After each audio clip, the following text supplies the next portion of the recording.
Welcome to Targa High Country 2016. Now in its 7th year, the stages in Victoria's High Country offer the field of classic cars a range of unique challenges as they tackle 3 days and 277 kilometres of the most picturesque and diverse roads Australia has to offer.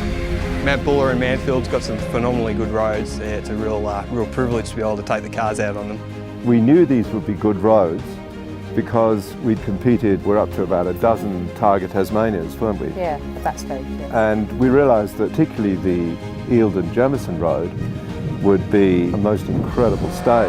Tassie's obviously got some awesome roads, but around Mansfield and Buller there's some similar, if not better roads, I reckon. And what was interesting too is that people who've lived all their lives in Melbourne and Victoria, when they came up for the first event particularly, were saying to us, how long's this been going on? I mean, where's this been in? Yeah, where's it? Nobody knew these roads were here, even though they were fellow Targa competitors and they'd lived in Melbourne all their lives, they didn't know the roads were here. Day 1 of Targa High Country 2016 began with the official ceremonial start at Mount Buller before the crews headed down the mountain, out towards Euroa and back, finishing with a run back up Mount Buller. The classic car component of the event is run in 2 sections, with the classic GT field competing purely on elapsed time, while the remainder of Classic compete on a handicap system, allowing a BMW 2002 to compete on even terms with the mighty turbocharged Ford Sierra RS Cosworth. In Classic GT, pre-event favourites Pete Nunn and Keith Johnston immediately took charge in their Porsche 944 Turbo,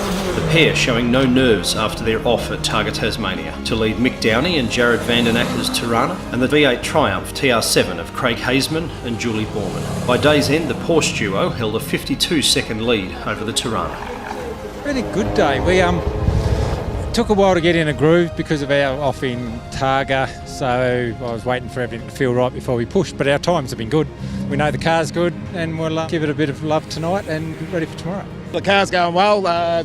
Jars and I here are sort of putting it together slowly. Day 1's over and done with. We're stuck between a fast Nunn and Craig Hazeman, so there's going to be no relaxing for us, that's for sure, and hopefully we just keep putting it together and putting down the times. It's a bit bumpy out there. We've had a bit of weather down here in Victoria. Jars has been all over top of all of that and just letting us know so the car gets settled as we approach it all. In Classic, the handicap formula meant the event was anyone's game, with various crews featuring at the top of the timesheets. By day's end, however, the consistent Lindsay Stone and Simon Martin held the lead in their Mazda RX-7 from the Porsche 916 of Ted Banks and Bruce Douglas, with Brian and Linda Dermott's Tirana sitting in third. It was one of those days when things go well and things go bad. We had a little problem in Mansfield, we had to stop, so we fell back in the field, we had to slow up, let 2 or 3 modern cars past us, so we lost 4 seconds to Ted Banks. We're having a huge lead, a huge fun time.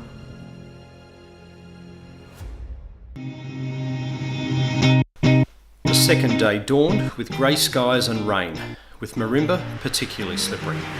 The roads dried as the course headed out towards Whitfield, before finishing with the fan favourites, the Mansfield Town Stage and Targa Fest.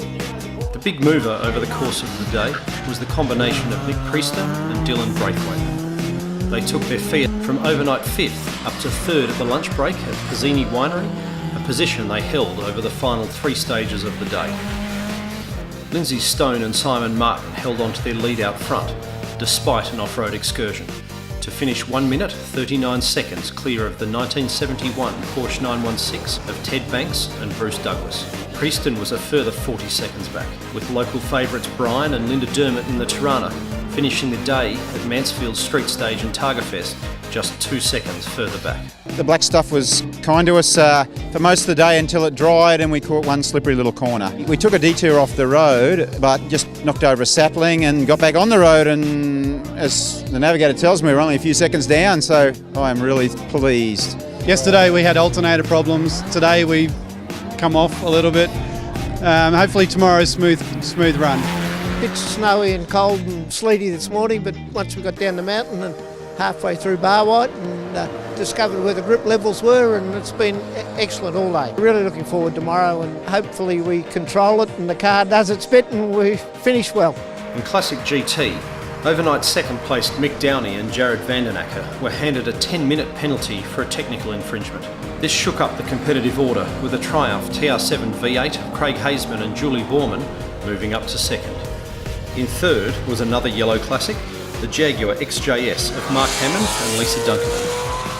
Out front, Nunn and Johnston had a trouble-free day, extending their lead with ease, parking up at the Mansfield Targa Fest with a solid 4-minute, 18-second margin. Commented to Keith at the end, best street stage we've done. Like it's Georgetown's good in Tassie, but this is just as good, and the people here are fantastic. They all seem keen to look at the cars. I've just seen them race around the streets. This morning down the mountain, it was just diabolical. But then the next stage, it was wet at the start and dry, but it wasn't so bad. You still had some grip, so you can push reasonably hard, and then it dried out, and away we went. Brilliant stages today, though, like fantastic.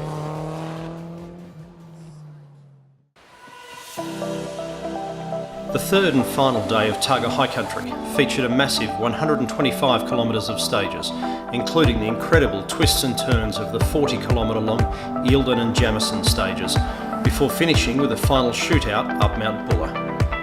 However, as dawn broke, the crews weren't thinking much about the stages, with their cars covered in snow, as Mount Buller turned on its best impression of winter. This is a first for actual white snow on the road, but I just said to the guys, you know, back in the 60s, we'd have put on Durabands with short studs and that'd have been good.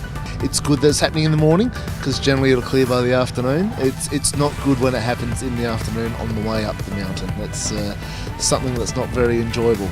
It's the Alps, you know, it happens. And this is rallying, so you've got to be prepared to deal with all the conditions. That's what, you know, that's why we like it, really. Further down the mountain, the roads were wet rather than snow-covered, but still posed a significant challenge for crews. Rising to the challenge and setting a comfortable pace, Classic GT leaders Pete Nunn and Keith Johnston looked set for an emphatic victory, having led from the very start of the Friday morning. However, midway through the day, their Porsche developed clutch problems before failing completely and forcing them out of the rally.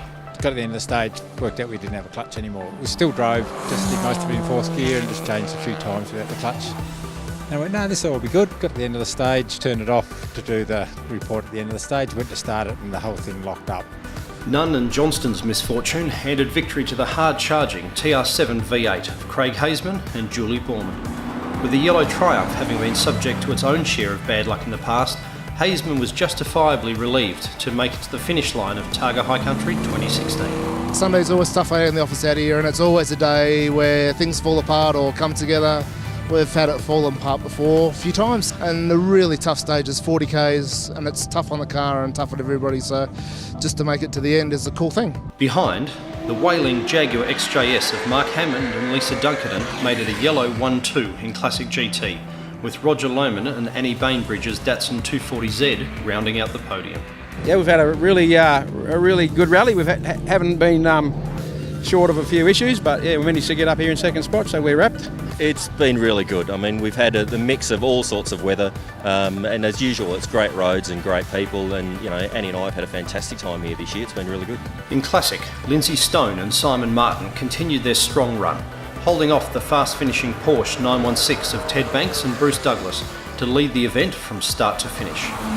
The Mazda RX-7 finished 45 seconds ahead of the Porsche 916, with Colin Byrne and Paul Stoopman moving up to third in their Alfa Romeo to take a well-earned podium. It's a massive effort just to get up here at the end of the 3 days, so to get on a podium is just icing on the cake. It was a great event, absolutely wonderful, and I enjoyed the competition and the upsets and downs and all that was great.